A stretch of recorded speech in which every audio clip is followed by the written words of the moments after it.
Stewards of a Legacy, Endowment Development and Promotion. An endowment program can counteract potential divisiveness, but more importantly, it can create an opportunity to think and plan for God-sized dreams. An endowment that is grounded in good, faithful stewardship is not contrary to Jesus' teachings regarding the accumulation of wealth. Rather, it is created to provide funding to expand the mission and ministry of the church outside of its current operating budget. A general endowment is never intended to be the funding source for the church budget. Churches that create an endowment position themselves to make a statement of its permanent place in the community, meaning the church will be here for generations to come. Churches that create an endowment give confidence to individuals with the assurance that an estate gift left to the endowment will be used in perpetuity for future mission and ministry. Churches that create an endowment position themselves to be in the same arena as universities and other large nonprofit organizations who have had well-funded endowments for years, where many estate gifts are often directed. Churches that create an endowment and a fully functioning endowment committee create opportunities to educate the congregation in planned giving and also provide opportunities to ask members to remember their church in their estate plan. Promoting an endowment takes a long view approach. It is an ongoing process whereby the committee works through a plan to constantly educate and inspire future legacy giving.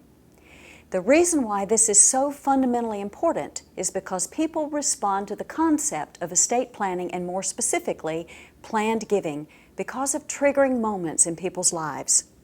The birth of a child, death of a loved one, graduation, marriage, baptism.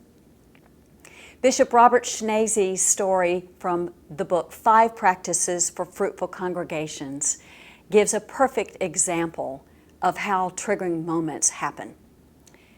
There is a story in this book about an older gentleman who had lived in a church for multiple generations, and his great-grandchild was being baptized. And on that particular Sunday, another family was joining the church at the same time, and they had several children being baptized as well.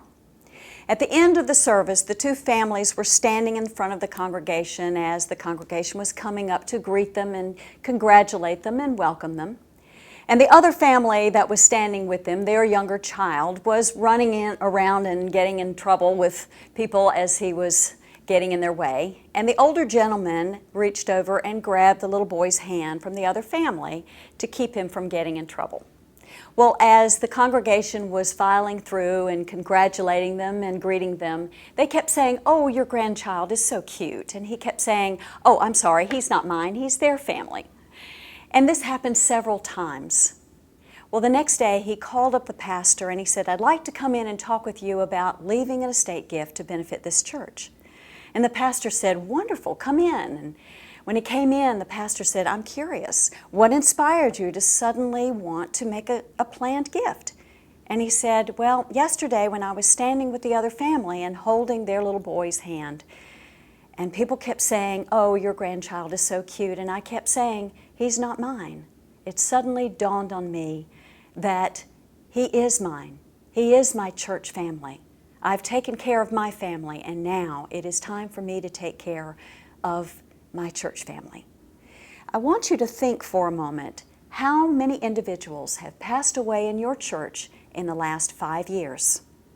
And then think, out of all of those individuals, how many do you know left an estate gift to benefit your church?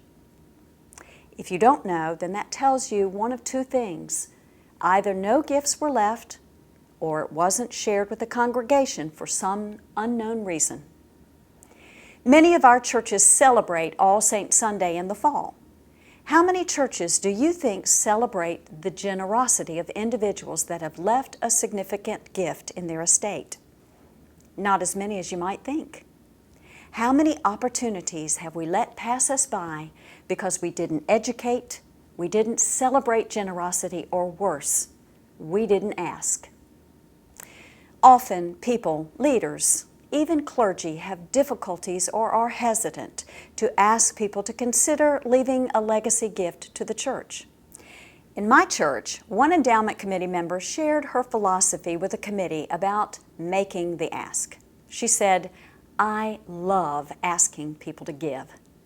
I wanted to understand how she came to acquire this incredible and unapologetic gift, and I asked her about it.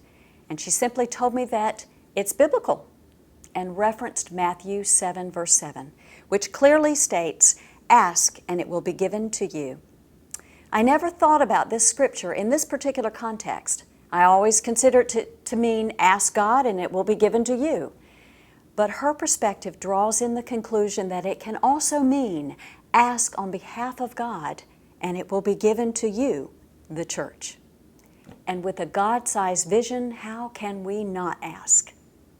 But she also went on to say, don't forget the rest of the scripture.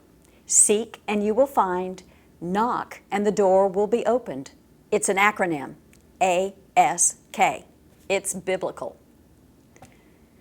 Who among you would like to remember your local congregation in your will but haven't gotten around to it? Perhaps there are many, but do they know how? And why have you not remembered your church in your will? Is it because no one asked?